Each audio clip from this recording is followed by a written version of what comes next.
तो अब हम चलते हैं अपने सेगमेंट इलाकाई खबरों की तरफ और आपको इलाकाई खबरें देंगी जैनब फातिमा।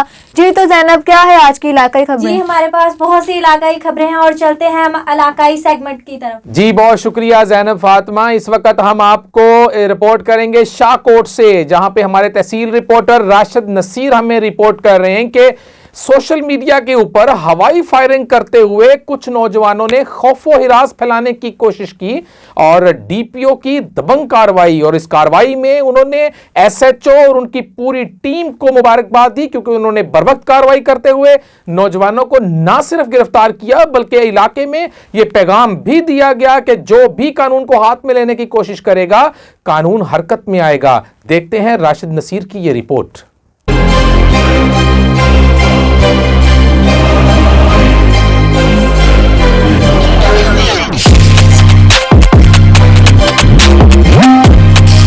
जी सर, बिल्कुल। थाना सिटी शाहकोट पुलिस की कार्रवाइयां इस वक्त जारी और सारी हैं और इस वक्त इलाके में अमन-ओ-मान बहाल रखने के लिए अपनी तमाम तर सलाहियतों को बुरुए कार लाया जा रहा है। सोशल मीडिया पर चंद दिन पहले एक वीडियो वायरल होती है जिसमें चंद नौजवान असले की नुमाइश करके फायरिंग करके इलाके में खौफो हिरास फैलाते हैं, लेकिन मुलजमान को जल्द गिरफ्तार करके एसएचओ इमरान आसिफ की टीम को डीपीओ सरदार मवाहर खान की तरफ से शाबाश और उनको अप्रिशिएट किया गया, जिसमें 2 मुलजमान की गिरफ्तारी अमल में लाई गई है।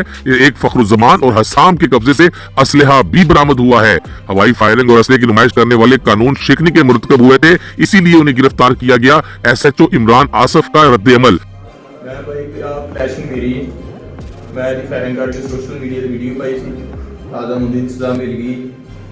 मैं सारे भाइयों को तलकीद करदा कि ये काम बहुत गलत है, लिहाजा इस काम को इसी तरह एक और मुकदमे में एक 2 साल से इश्तिहारी मुलजम जो कि कत्ल की वारदात में मुलव्वस थे, जिन्होंने गैरत के नाम पर एक कत्ल किया था और कत्ल करने के बाद वो फरार थे। 17 साल के बाद पुलिस ने अपनी तमाम तर सलाहियतों को बुरुए कार लाते हुए अब जदीद टेक्नोलॉजी की मदद से और अपने तजर्बे की मदद से उनको गिरफ्तार किया है। ये मुजरमानों ने गैरत के नाम पर ननकाना के रिहायशी अमानत को कत्ल करके फरार हुए थे।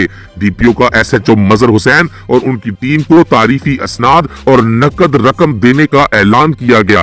हम यहाँ पे आपको ये भी बताते चले जाए कि इस वक्त जो सूरत हाल है उसके मुताबिक पुलिस बिल्कुल एक कदम भी पीछे नहीं हट रही। या तो मुजरिमों को तौबा करनी पड़ेगी या तो उनको अपने इलाकों से दरबदर होना पड़ेगा, क्योंकि शाहकोट पुलिस इस वक्त मुजरिमों को इस तरह से ढूंढ रही है कि उनका नामो निशान तक नीस्तो नाबूद कर दिया जाएगा।